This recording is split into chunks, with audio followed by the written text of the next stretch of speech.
Now, he needs some little flowers and leaves to go with him, so take my piece back out.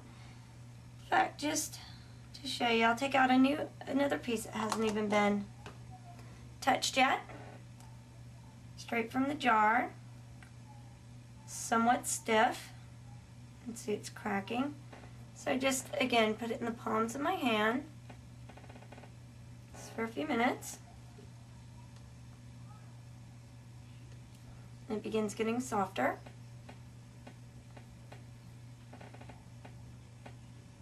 Just warm it up a little bit. It starts getting that beeswax a little more pliable. And there you go. You can work with it. Mix it around. Make sure it's well mixed. And now we're going to make some leaves. So I just pull off a few pieces, no particular exact size. I'm going to roll them into balls. Noticing a pattern here. Now I'm going to take my little ball and I'm going to roll it slightly so that it becomes shaped almost like an ice cream cone. And then I'm going to flatten it, but I'm going to flatten the pointed part a little flatter than the rounded part. And you get a nice little leaf shape. Take my same little pointy tool. You could use a stylus, probably even use a toothpick. Make my veins for my leaf, little hair, and I'm going to put him over here on, I have a little index card, and this is what I'm going to put my final pieces on when I bake them. It just makes them easier to move them around, and sometimes if I'm doing something where I'm going to flatten the clay and I don't want it to get stuck to my craft mat, I'll do it directly on the index card, but I use the side with no lines, just in case those lines transfer to the clay.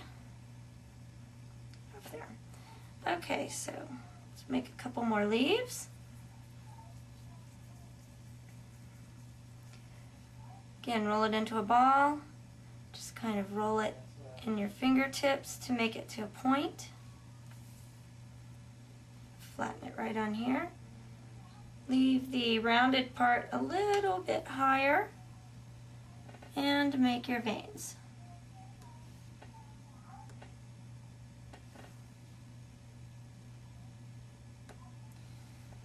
Alright, one more.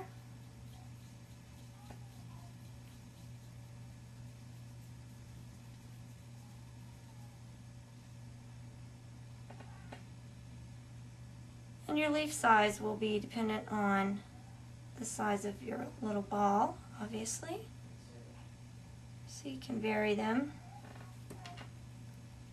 with various leaves and various size flowers.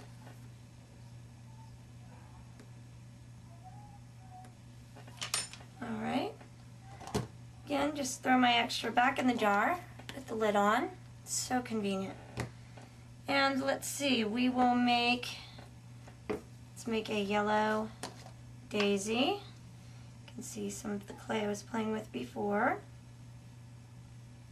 I'm going to go ahead and mix this in my hand, get it a little warm.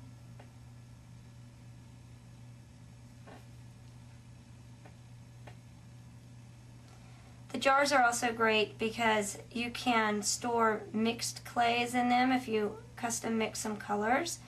Pardo comes in an incredible range of colors, but if you wanted to mix some of your own, you could use one of your empty jars, just keep them, and use it to store mixed clay, scrap clay, beads or other embellishments you've made. You can use it to store, items other than clay. I have an awful lot of scrapbook items, little bitty stuff here and there and everywhere that can be stored in those. Okay, so I've just made a little log here. I'm going to cut off a few pieces. I'm going to try and get them as close to uniform in size as I can without being overly worried about it. I'll cut 5, 2, 3, 4, and 5. Then I'm just going to roll them into balls, and they're going to become the petals of my flower.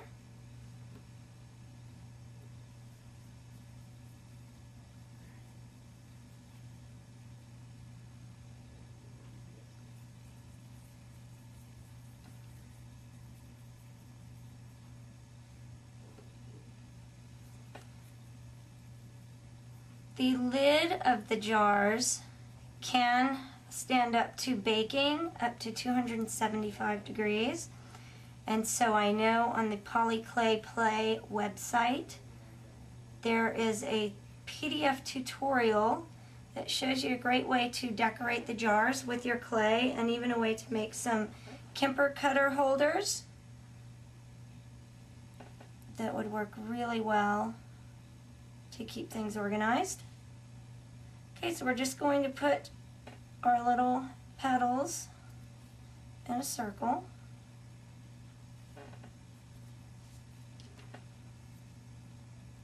And then I'm going to make a little indent in each one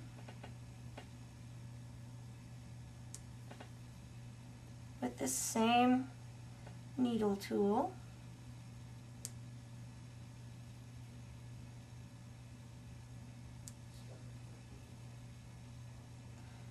This gives them a little dimension and flattens out the petals a little bit.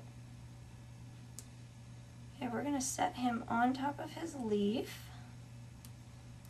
Push him down a little, not too hard. And I pushed a little more in the center than I did at the back of the petal.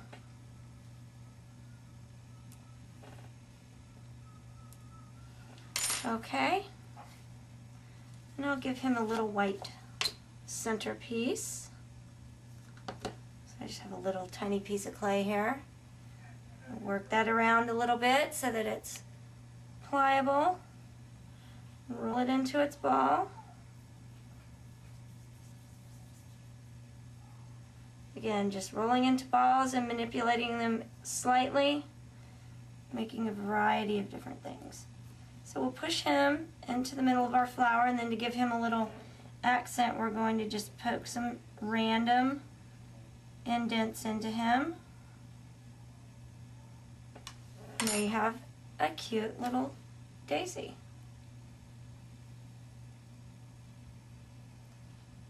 To go with your little inchworm or caterpillar.